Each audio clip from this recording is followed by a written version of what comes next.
This week we've been learning about parts of a story. What makes up a fictional story? Does anyone remember what we learned about on Monday and Tuesday? Yes? The characters in the story? Right. So these are the people, or in some cases the animals, that act out the action of a story. What was the other piece of a story that we've learned about? The plot? Yes, and can you remind us all what the plot is, Claire? Yeah, so the plot's the main events of a story, basically like what happens during the story. Perfect. Okay, so today we're going to learn another aspect of the story. So besides the plot and characters, another very, very important part of a story is the setting. So our objective for today is to learn the different parts of a setting and to identify a setting in a piece of fiction. Okay? I'm going to have you all write down on your paper what you think the setting of a story is. And if you don't know, that's totally fine. Just brainstorm a few ideas and then afterwards we're going to talk about it.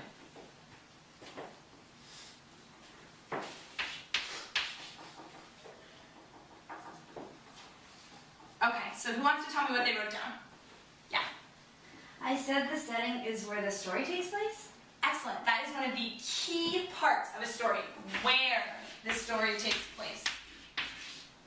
Did anyone have anything different besides where as a piece of the setting? I have that too. Yeah, I have that too. Okay, that's great. So we're all very confident that where the story takes place is an important part of the setting. Now, here's an example. What if we are in a school today, and what if I write a different story that takes place in the same school in 200 years? Did the setting change? What about the setting changed, Claire? It changed the time period of the story.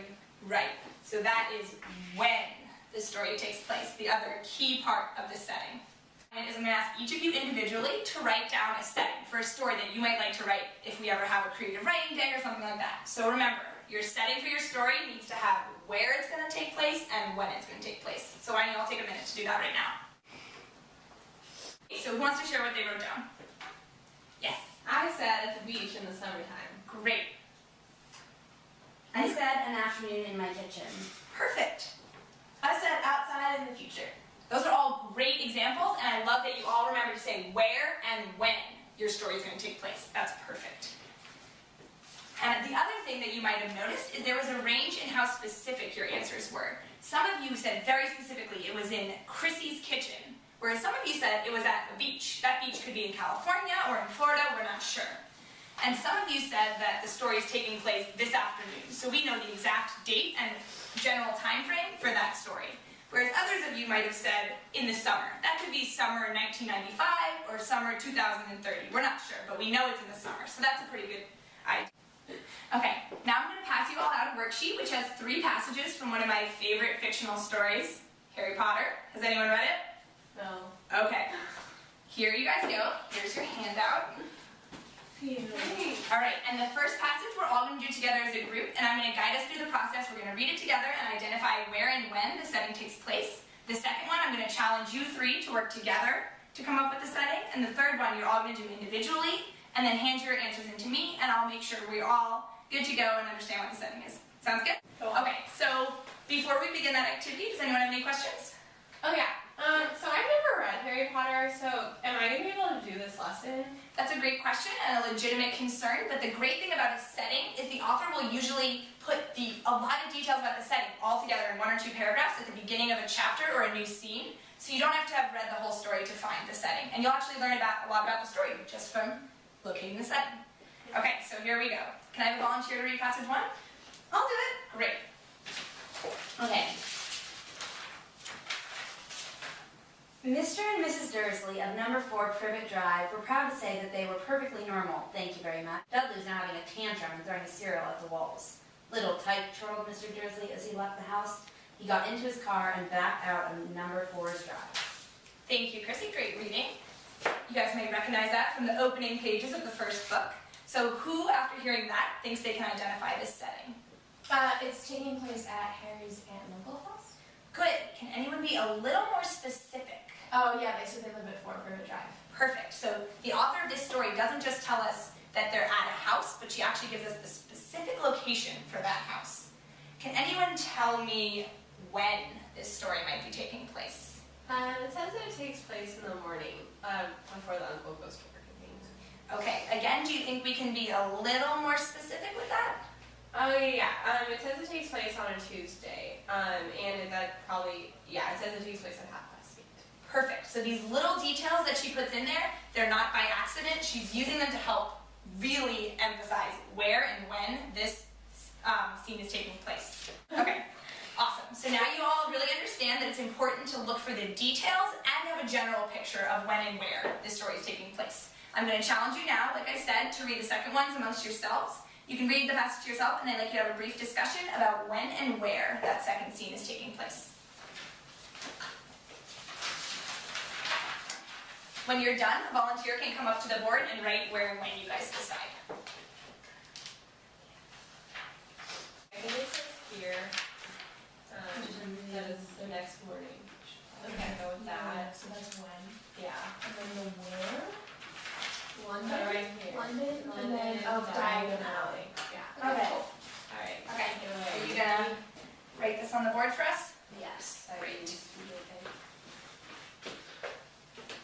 Can I just write it here? Yep, that's perfect.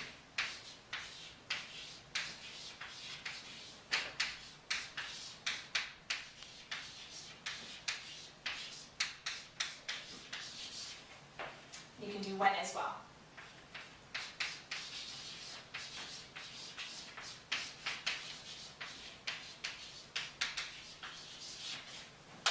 Thank you. All right, let's see how you guys did working together. Look, you don't even need me. You got them both right. Great job. I like how you put the more general where as London, and then more specifically, this scene is in Diagon Alley. Perfect.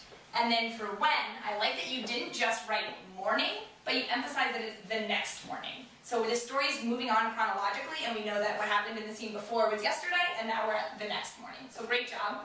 Y'all worked together really well. And now is your final task. I'm going to ask each of you to read the third passage to yourselves. And like I said earlier, you can write on your paper in front of you the when and where for that third passage, and then bring them up to me when you're done, okay? Thank you. Thank you. Thank you. Okay, as I look over your responses, you all did a great job. You all said that this story, where it's taking place in this third section, is King Cross Station, which is the train station. Fantastic. And then for when the story takes place, it was a little trickier because the beginning of the scene was a conversation about where the second part happened, but you all managed to observe that it was 10:30 on the first day of September, and I really like that you used the clues from the beginning to help find that, because in the beginning they talked about the last day of August. So now if it's the next day, you all knew it would be the first day of September. So great job with that. I'm really impressed how quickly you all picked up on the where and when aspect of the setting. Another final important thing about this setting is that if you notice, we read 3 passages, and what happened in each of those passages? Did we have the same setting in all 3 passages? Right. So this setting can actually change from passage to passage or chapter to chapter. And this is typical because, as we were talking about earlier, the characters, who are the ones doing the action of the plot, are going to move through their daily activities, and typically we don't all stay in the same place for the whole story of our lives. We move around, just like the character in the book. So it's good to note that though you might identify the setting in one scene, every time you're in a new place, you're going to be finding a new setting, and it's important to put yourself in the character's shoes, find out where and when they are.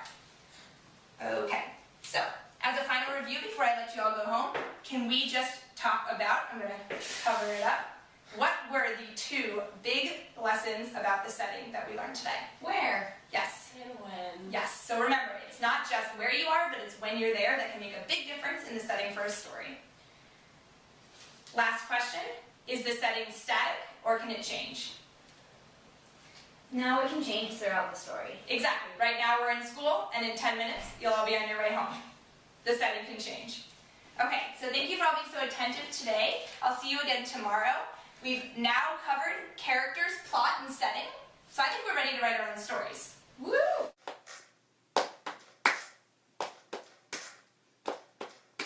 Scholars, we are smart writing essays, knowing all the steps we're gonna succeed one day. You got brainstorming first, collecting ideas, then placing them into an outline form. Singing, scholars, we will write well. Scholars, we will write well. Scholars, you're prepared, you are ready. Crafting your own thesis, got an argument. You got your intro first, body paragraphs next. Concluding your essay to show you're done singing. Scholars, we will write well. Scholars, we will write well. Scholars know the job isn't done yet. Rereading and revising to improve our work. We check punctuation, capitalization, and spelling. Proofreading to make it the best we can. 'Cause scholars, we will write well. Scholars, we will write well. Now we have a product we are proud of. In our neatest handwriting for the final draft. We are ready to publish, eager to share. Scholars give their essays attention and care. Because scholars, we will write well. Scholars, we can write well.